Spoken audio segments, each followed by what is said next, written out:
ইবাদত করতে হবে আল্লাহ এবং আল্লাহ রাসূল যেভাবে বলেছেন, আল্লাহর হুকুম মানব রাসূলের প্রদর্শিত পন্থায়।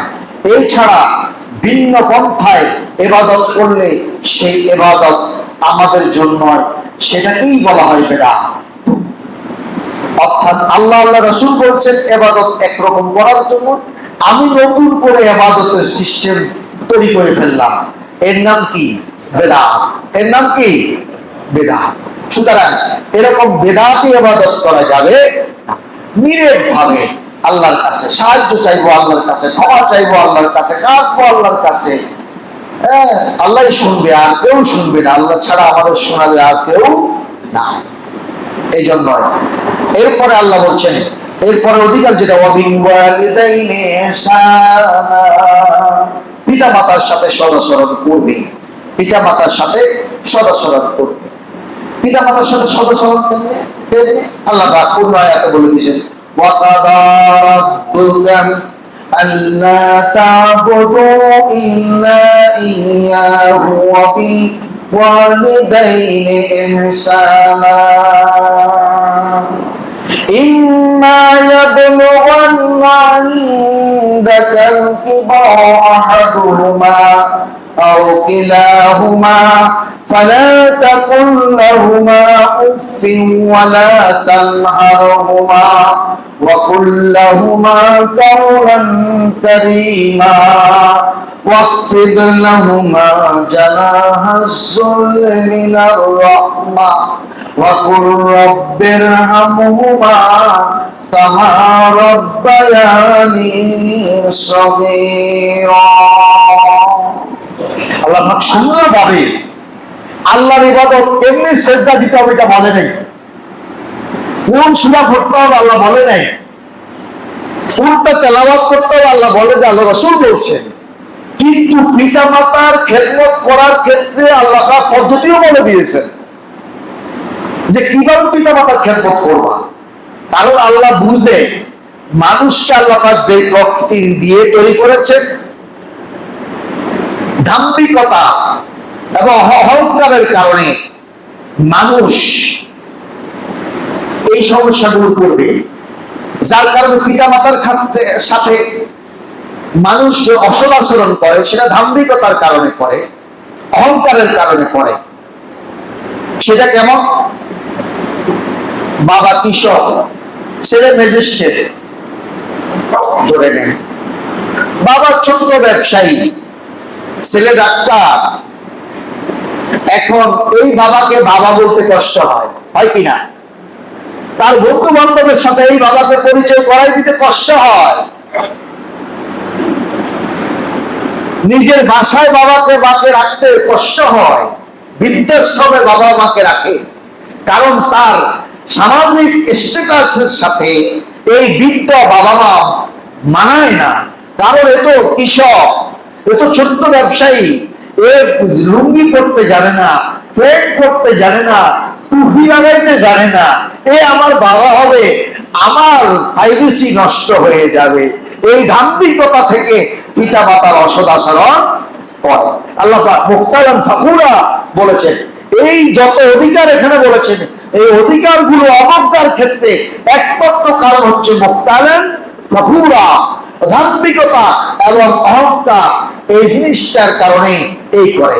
এই জন্য আল্লাহ রাব্বুল আলামিন জানেন এই রোগটা আমাদের থাকবে। যার কারণে আল্লাহ রাব্বুল আলামিন পিতামাতার খেদমতের ক্ষেত্রে আল্লাহ রাব্বুল আলামিন ব্যাখ্যা করে বলছেন, ওয়া কাযা রাব্বুকা আল্লা তা'বুদু ইল্লা ইয়্যা। আমার ইবাদত করো, আমি মানুষদেরকে নির্দেশ দিচ্ছি, ওসিয়ত করছি। ওয়া কাযা লিখে দিচ্ছি, দলিল করে দিচ্ছি, নসিহত করছি, ফরমান জারি করছি, সার্কুলার জারি করছি। আল্লাহ তা'বুদু ইল্লা ইয়্যাহু, আমি আল্লাহ ছাড়া আর কারো ইবাদত করবি না। ওয়া বিল ওয়ালিদাইনি ইহসানা, আর পিতা মাতার সাথে সদাচরণ করবে। ইম্মা ইয়াবলুগান্না ইনদাকাল কিবারা আহাদুহুমা আও কিলাহুমা যখন তারা বার্ধক্যে উপনীত হবে, তাদের দুইজন অথবা দুইজনের একজন, দুইজনও হতে পারে, দুইজনের একজনও হতে পারে, বার্ধক্যে উপনীত হবে। ফালা তাকুল লাহুমা উফিন ওয়ালা তানহারহুমা, খবরদার খবরদার, ফালা তাকুল লাহুমা উফিন, ওদের সাথে কথা বলবে এমন নরম ভাবে যাতে করে তারা উহ আহ শব্দ না করে। ধমক দিয়ে কথা বলতে পারবে না, ঝাঁসি মেরে কথা বলতে পারবে না, মাথা নত করে, সুর ছোট করে, সুললিত কণ্ঠে আব্বু বলে ডাক দিতে হবে, আম্মু বলে ডাক দিতে হবে। ওয়ালা তাকুল্লাহুমা উফিন ওয়ালা তানহারহুমা ওয়া কুল্লাহুমা, বরং বলো কাওলান কারীমা, নরম নরম কথা, কাউলুম কথা, নরম নরম কথা বলো পিতা মাতার সাথে, কাওলান কারীমা। ওয়াকফিদ লাহুমা জানাহা যুল্লি মিনার রাহমা, আর ওয়াকফিদ লাহুমা জানাহা যুল্লি মিনার রাহমা, তাদের জন্যই রহমতের বাজুকে প্রসারিত করে দাও, রহমতের হাত প্রসারিত করে দাও, তাদের জন্য ব্যয়ের হাত প্রসারিত করে দাও, সেবার হাত প্রসারিত করে দাও, দানের হাত প্রসারিত করে দাও, সম্মানের হাত প্রসারিত করে দাও, মর্যাদার হাত প্রসারিত করে দাও। ওয়াকফিদ লাহুমা জানাহা যুল্লি মিনার রাহমা, আর আমি আল্লাহর কাছে দোয়া করতে থাকো, রব্বির হামহুমা কামা রাব্বায়ানি সগীরা। সবাই পড়েন, রব্বির হামহুমা কামা রাব্বায়ানি সগীরা, রব্বির হামহুমা কামা রাব্বায়ানি সগীরা, রব্বির হামহুমা কামা রাব্বায়ানি সগীরা। রব আমার কাছে দোয়া কর। আল্লাহ বলতেছেন পিতা মাতা দুইজনের জন্য আমার কাছে দোয়া করো। কিভাবে করবা? দোয়াটাও শিখাই দিই তোমাকে। রব্বে, হে রব, ইরহাম, রহম করো, হুমা, তাদের দুইজনের উপর, কামা রাব্বায়ানি সাগীরা, যেইভাবে ছোটবেলা আমার উপর রহম করেছে। সুবহানাল্লাহ, আল্লাহু আকবার। আল্লাহ রাব্বুল আলামিন বলছে, কি বিজ্ঞানসম্মত কথা। আল্লাহ দোয়া শিখাই দিয়েছে, তোরে যেভাবে ছোটবেলায় লালন পালন করে বড় করেছে, এখন তুই আমি আল্লাহর কাছে দোয়া কর, আল্লাহ তুমি আমার আব্বা আম্মাকে ওইভাবে লালন পালন করো। সুবহানাল্লাহ, পক্ষান্তরে শিখাই দিয়েছে পিতা মাতা যখন বার্ধক্যে উপনীত হবে, তখন পিতা মাতা সন্তান যেরকম শিশু, যেরকম শৈশব কাল কাটায়, যৌবন কাল কাটায়, এরকম হয়ে যায়। ঠিক কিনা কথা? হুঁশ থাকে না, জ্ঞান থাকে না, পায়খানা করে, প্রস্রাব করে, খাইতে পারে না, এখানে দিলে এখানেই পড়ে যায়। তুমি ঘৃণা করো না, তুমি তোমার সন্তানকে খাওয়াচ্ছ না। সন্তানকে খাওয়ানোর সময় সন্তানের যখন পড়ে যায়, আমরা কি করে দিই? আবার ঢুকাই দিই। ঠিক কিনা কথা? ঠিক কিনা কথা? সন্তান প্রস্রাব করে দেয়, আমরা কি সন্তানকে ফেলে দিই? জামা পরিবর্তন করে দিই।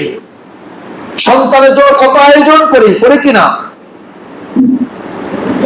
আমি এত কষ্ট করি, প্রতিদিন আপনাদের ফেরি থেকে যাওয়া আসা করি, সেই নোয়াখালী যাওয়ার পরে জামা খুলে শোয়ার পরে আমার ছোট্ট বাচ্চাটা, 4 বছরের বাচ্চাটা এসে বুকে বসবে, মতন বুকে বসবে, দাড়ি ধরবে, চুল ধরবে, বুকে দাঁড়াবে, দাঁড়ায় নাচবে, তখন আমি 2 হাত দিয়ে রাখি। এত পরিশ্রম কষ্ট করে গাড়ি ড্রাইভ করে যাওয়ার পরেও বাচ্চার এই কাজে কি আমি কি ইয়ে হতে পারি? অসন্তুষ্ট হতে পারি? বিরক্ত হতে পারি? বিরক্ত হতে পারি না। বাচ্চার জন্য চুপি সারে, বড়গুলোর জন্য না নিয়ে ছোটটার জন্য হলো কিছুদিন সুন্নাত, এটা সুন্নাত। বাইরে গেলে, বাড়িতে ঢুকলে বাচ্চাদের জন্য, স্ত্রীর জন্য কিছু গোপনে পকেটে করে নিয়ে যাওয়া, এটা সুন্নাত। এটা কি সুন্নাত? তাহলে আমি আমার বাচ্চাকে ছোটবেলায় এমন করছি, আমার বাবা কি আমার জন্য এমন করে নাই? আমার মা কি আমার জন্য এমন করে নাই? আল্লাহু আকবার, আল্লাহু আকবার। সেজন্য আল্লাহ শিখাই দিচ্ছে মাবুদ গো, আমার আব্বা আম্মাকে রহম করো, কামা রাব্বায়ানি সাগীরা, তারা যেভাবে আমাকে লালন পালন করেছে ছোটবেলায়, আর আপনাকে বলছে ওইভাবে তুমি লালন পালন করবে। তাদের কাছে ঘৃণা করতে পারবে না, তাদেরকে যেন অবজ্ঞা না হয়। অবজ্ঞা হলে কি হবে? আপনার আমল বরবাদ হয়ে যাবে, আপনার ইবাদত বরবাদ হয়ে যাবে। দুনিয়াতে আপনি ডিসি, এসপি, ম্যাজিস্ট্রেট হতে পারেন, সরকারি আমলা হতে পারেন, আপনি অনেক টাকা পয়সার মালিক হতে পারেন, মিয়া পাঠান চৌধুরী আপনাকে বলতে পারে, সবই বলবে ঠিকই, কিন্তু কাল কিয়ামতের ময়দানে আপনি আসামির কাঠ গড়ায় দাঁড়াবেন। কারণ আপনি জান্নাতে যাওয়ার পথ খুঁজে পাবেন না। কারণ জান্নাতের দুটি দরজার নামই হচ্ছে পিতা এবং মাতা। জান্নাতের দুটি দরজার নাম কি? পিতা এবং মাতা। হুমা বাবানে ফিল জান্নাহ। আমার নবী, বিশ্ব নবী, আকায়ে নামদার, তাজদারে মদিনা, নবী সম্রাট মুহাম্মদুর রাসূলুল্লাহ সাল্লাল্লাহু আলাইহি সাল্লাম বলছেন, হুমা বাবানে ফিল জান্নাহ। তারা দুইজন জান্নাতের দুটি দরজা। ইচ্ছে করলে তুমি দরজা বন্ধ রাখতে পারো, ইচ্ছে করলে দরজা খুলে দিতে পারো। তারা যদি সন্তুষ্ট থাকে জান্নাতের দরজা খোলা থাকবে, তারা অসন্তুষ্ট থাকবে জান্নাতের দরজা বন্ধ হয়ে যাবে, তোমার ইবাদত কোনো কাজে আসবে না। ঠিক কিনা কথা? এখন কি করবেন? আলকামা রাসূলের সাহাবী, শুধু জান্নাতের দরজা বন্ধ না তা নয়, কলিমাও বন্ধ হয়ে যাবে, কালিমা নসিব হবে না। পিতা মাতা অসন্তুষ্ট থাকলে আপনি বেঈমান হিসেবে মৃত্যুবরণ করবেন, কালিমা নসিব হবে না। রাসূলের সাহাবী আলকামা, সাহাবীর নাম কি? কথা বলেন। আলকামা। খবর আসলো আলকামা মৃত্যুশয্যায় শহীদ।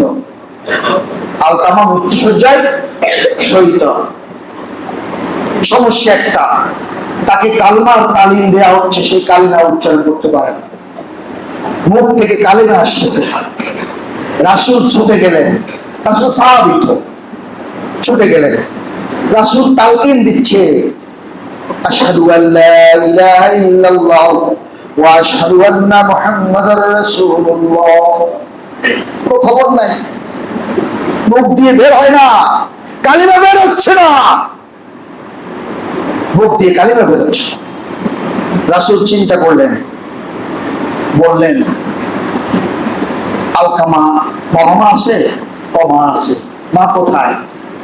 ও মা তার বাবার বাড়ি। কেন? তো আলকামা তাড়িয়ে দিয়েছে, ভেজাল ওখানে, ভেজাল ওখানে। মাকে নিয়ে আসো, জোর করে নিয়ে আসা হলো। রাসূল বললেন, আলকামাকে মাফ করে দাও, আলকামা কালিমা নসিব হচ্ছে না। রাসূলের সাহাবী, কালিমা ছাড়া যাবে, এটা মেনে নেওয়া যায় না, কিন্তু কালিমা নসিব হচ্ছে না। রাসূল তালকিন দিচ্ছে, কালিমা আসছে না। রাসূল তালকিন দিচ্ছে, কালিমা আসছে না। আলকামার মাকে বললো, মাফ করে দাও। বললো, না, মাফ করবো না। কারণ এই ছেলে আমার খেদমত করে না, আমাকে বের করে দিয়েছে, তার স্ত্রীকে অগ্রাধিকার দিয়েছে। নাউযুবিল্লাহ, স্ত্রীকে অগ্রাধিকার দিয়েছে, আমাকে অগ্রাধিকার দেয় নাই, সুতরাং আমি মাফ করবো না।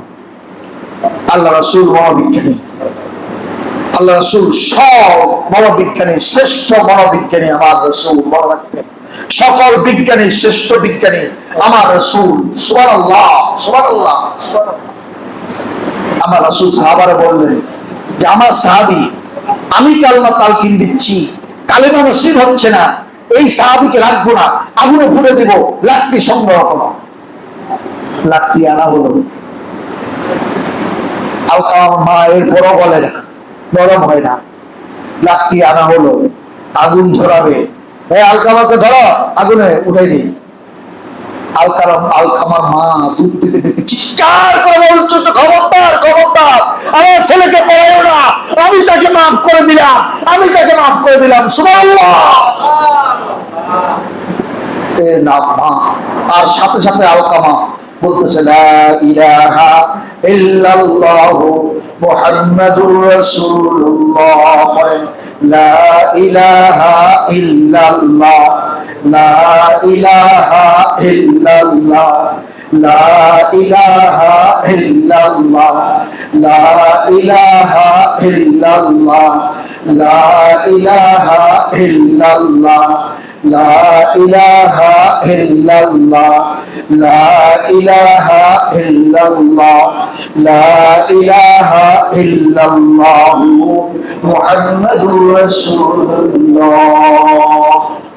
ভাইরা, বন্ধুরা, বিনীত ভাবে বলবো, যাদের মা বাবা জীবিত আছে, যদি অপরাধ করে থাকে চুপি চাপে গিয়ে মাপ চেয়ে নেন, মাফ করে দিবে, বাবা মা মাফ করে দিবে, কারণ তাদের থেকে নরম আর কেউ না। রাসূল বলছেন, যদি দুনিয়াতে আল্লাহ ছাড়া কাউকে সেজদা দেওয়ার সুযোগ হতো, তাহলে আমি পিতা মাতাকে সেজদা দিতে বলতাম। সুবহানাল্লাহ, পিতা মাতাকে সেজদা দিতে বলতো, আল্লাহর পরের স্থান। আমরা সেই পিতা মাতার খেদমত করি না, পিতা মাতার ব্যাপারে আমরা অসতর্ক। কি জন্য? মুখতারের মাকরুরা, অহংকার এবং দাম্ভিকতার কারণে, তারুণ্যতার কারণে, যৌবনের কারণে আমরা এমনটি করে থাকি। মা বাবার খেদমত করবেন, মা বাবার খেদমত করবেন। কারণ আল্লাহ রাসূলের আরেকটা হাদিস শুনিয়ে দিয়ে অন্য সাবজেক্টে যাব। রাসূল বলছেন, রাগে মান করো, রাগে মান করো, রাগে মান করো। মজলিসে বলতেছেন, তার না দুলাই মলিন হোক, দুলাই মলিন হোক, দুলাই মলিন হোক, দেখেন গালি। আল্লাহ রাসূল এমনকি বললেন, বদদুয়া দিলেন। সাহাবারা জিজ্ঞাসা করলেন, ইয়া মান ইয়া রাসূলুল্লাহ, কার কথা বলছেন হে আল্লাহ রাসূল? কে সে ব্যক্তি যা দুলাই মলিন হোক না? রাসূল বলছেন, মান আদরাকা ওয়ালিদাইনি ইনদাল কিবার ওয়া লাম ইয়াদখুলুল জান্নাহ, যেই ব্যক্তি পিতামাতা দুইজনকে বৃদ্ধ অবস্থায় পেল অথচ জান্নাতে যাওয়া নিশ্চিত করে নিতে পারলো না। পিতামাতা দুইজনকে বৃদ্ধ অবস্থায় পেল, জান্নাতে যাওয়া নিশ্চিত করে নিতে পারলো না, ওই ব্যক্তির মতো দুর্ভাগা আর কেউ নেই। সুতরাং পিতামাতার খেদমত করতে হবে। কিন্তু আল জান্নাতু তাহতা আকদামিল উম্মাহাত, মায়েদের পায়ের নিচে জান্নাত। জান্নাত খোঁজার জন্য পীরের কাছে যায়, নেশপতি নিয়ে, আঙ্গুর নিয়ে, বেদানা নিয়ে, আরেক রকম জিনিস নিয়ে পীরের কাছে যায় জান্নাত খোঁজার জন্য। ঠিক কিনা কথা? ঠিক কিনা কথা? পীর তোমার ঘরে, জান্নাত তোমার মায়ের পায়ের নিচে।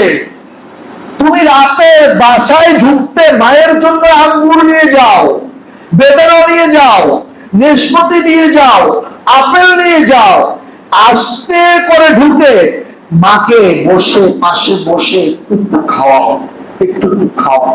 দেখবা তোমার জান্নাতের দরজাগুলো কটপট করে খুলে যাবে, তুমি জান্নাতে সোজা ঢুকে যেতে পারবে। সুবহানাল্লাহ, সুবহানাল্লাহি ওয়া বিহামদিহি, সুবহানাল্লাহিল আযীম। আসো প্রিয় ভাইরা, আমাদের সমাজে এই জায়গাতে আমরা আজকে দুর্বল, এই জায়গাতে দুর্বল। দুই তিনটা কথা বলছি, অনেক কথা, পিতামাতার উপর অনেক কথা বলা যাবে, আজকের আয়াতে অনেক বিষয় আছে, ওগুলোর উপর একটু টাচ দিতে হবে। কিন্তু আপনি অনেক কথা আছে, কিন্তু এর ভিতরে এই জায়গাটা আমাদের জন্য বেশি সমস্যা। আমাদের সমাজে বেশি সমস্যা। ও বাবা, ও যুবক, ছাত্র, তরুণ, তোমরা যারা আসো, তোমাদেরকে বলছি, তোমাদের মতো জীবন আমারও ছিল, আমাদেরও ছিল। আমরা বার্ধক্যে উপনীত হয়েছি। এমনটি করো না, বাথরুমে গিয়ে জামা কাপড়গুলো পাল্টায় রেখে আসছে মায়ের জন্য। আছে কিনা এরকম সন্তান? আছে কিনা? আছে।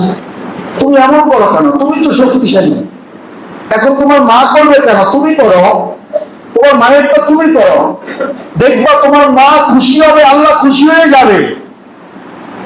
তুই যে মাকে বলবো, মা আজকে কাপড় পরিষ্কার আমি করবো, আপনার কাপড়টা রেখে দেন। তুমি যাও, মায়ের কাপড়টা পরিষ্কার করে দাও, মায়ের ঘরটা ঝাড়ু দিয়ে যাও।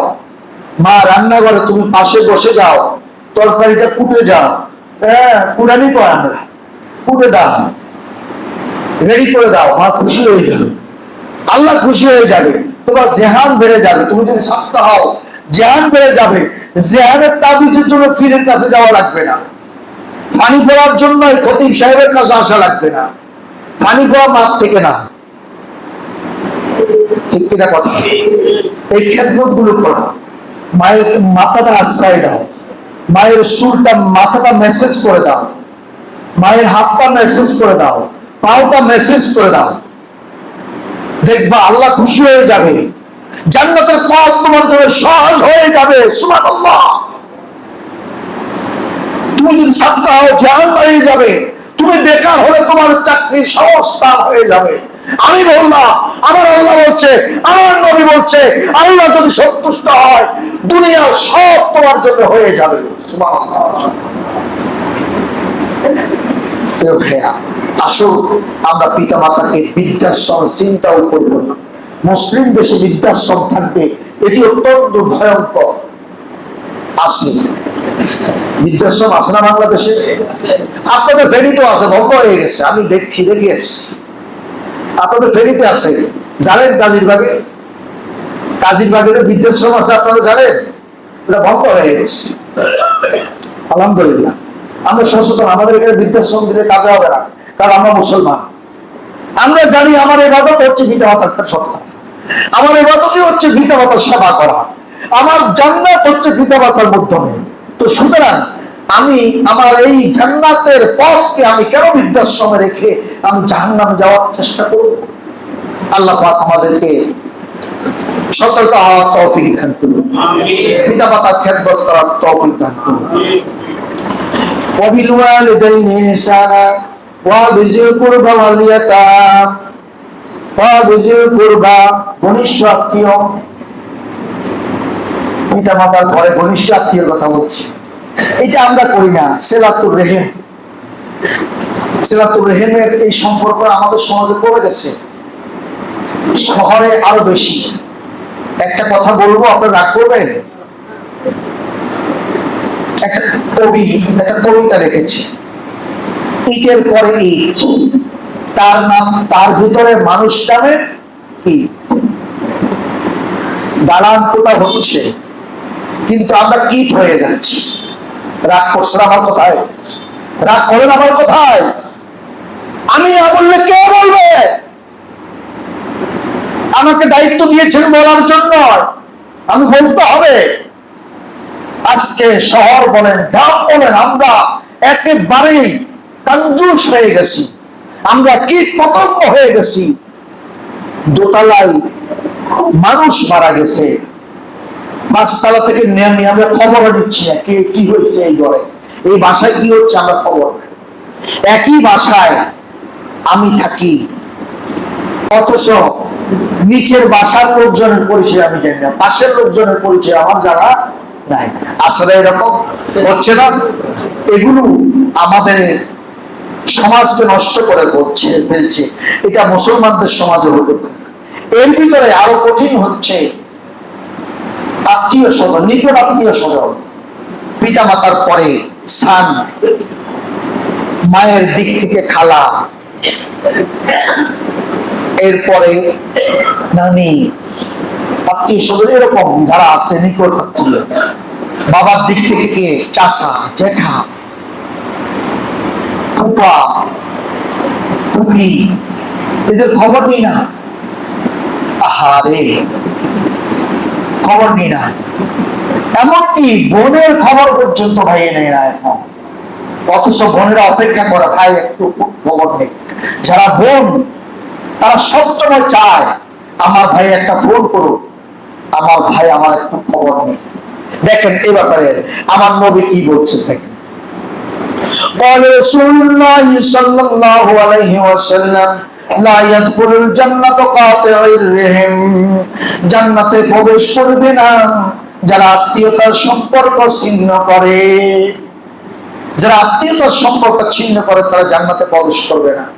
এরপরে قال رسول الله صلى الله عليه وسلم صلوا أرحامكم ولو بالسلام, তোমরা সম্পর্ক রক্ষা করো, কমপক্ষে একটা সালাম দিয়ে হলেও খবর নাও।